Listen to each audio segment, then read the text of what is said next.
कृष्णवासिन्यै नारायण्यै नमो नमः।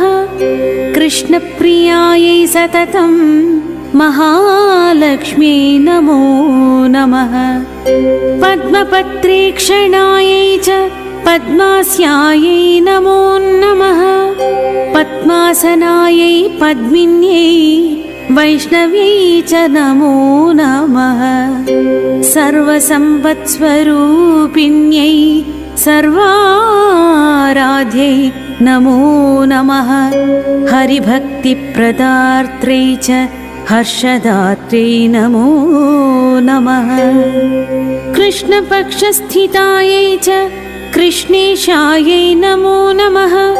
चन्द्रशोभास्वरूपायै रत्नपद्मे च शोभने। सम्पत्यधिष्ठातृ देव्यै